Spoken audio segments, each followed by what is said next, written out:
just a quick review of the Kefit Night Splint. So if you're in the market for, you have plantar fasciitis is what most people are using this for.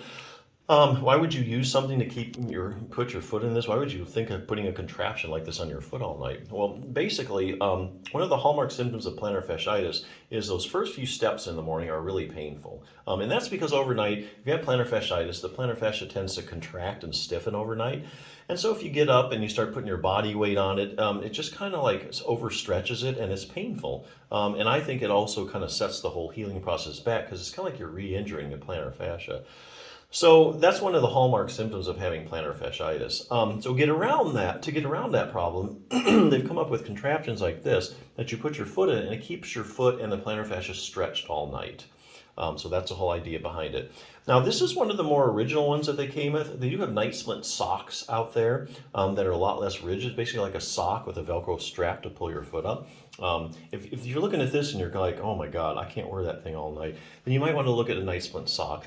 But these are these kind of the early ones looks very similar to this, and they work really well. And a lot of people actually prefer them over the Night Splint sock because they keep you firmly in place. So there's a whole bunch of them out there. Let me go over a few features of these I really like, just to give you a few pointers. It has a rigid outer shell, okay, so just know that. So that'll really help keep everything in place, keep your foot where it's supposed to be, stretched in there. And it is either fit a right or a left. So you don't have to worry about, getting just a left one or do I need a right one, which one size, this one will fit both feet. So you don't have to worry about a dedicated size, left, not size, but the left or right. The other thing I really like about this is that it's kind of easy on and off. So what you do is once your foot's in this, you click these little things in place. And then what you do is you adjust the Velcro and you pull it tight or snugly, whatever you can tolerate. So to get it off, you don't have to mess with the Velcro anymore. All you gotta do is do these little buckles. You pinch these buckles and then it opens it and you get in or out. So here again, once you've got this thing adjusted with the Velcro straps, all you gotta do is click these things into place, you're done. And when you're at the end, if you get up, when you wanna get your foot out of the splint, you just pinch those little things and pop them right off, and the Velcro adjustment stays in place. You have to readjust this thing every time. So anyway, that's some of the features I really like about this particular one.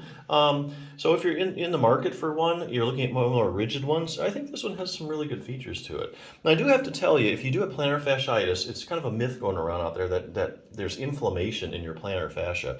That is absolutely not true. So how can I say that? Well, the only way you can scientifically prove that there's no inflammation in your plantar fascia is if you take a piece out of the plantar fascia and you look at it under a microscope.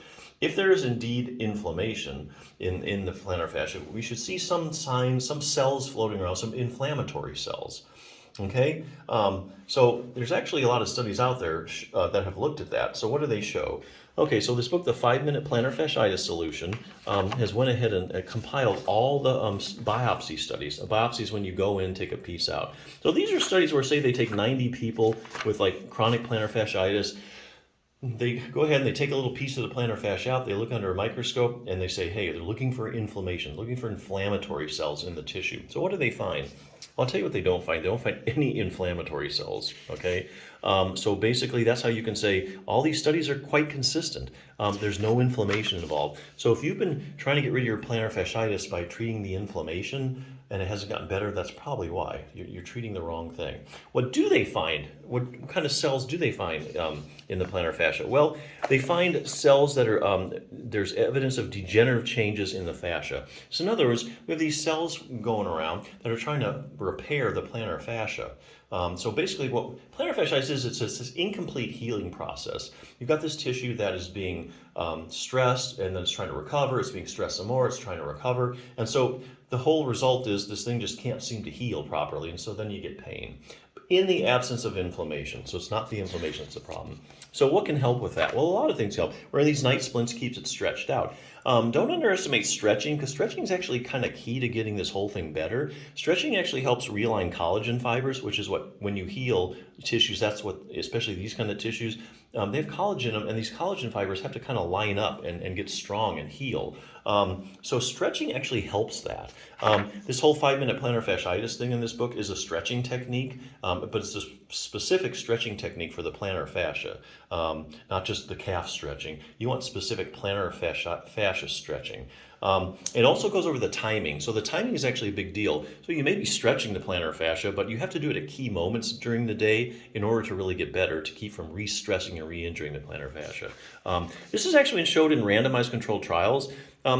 In medicine, if you want to prove that something's effective, you do a randomized controlled trial. It's the highest form of proof in medicine that a treatment's actually effective.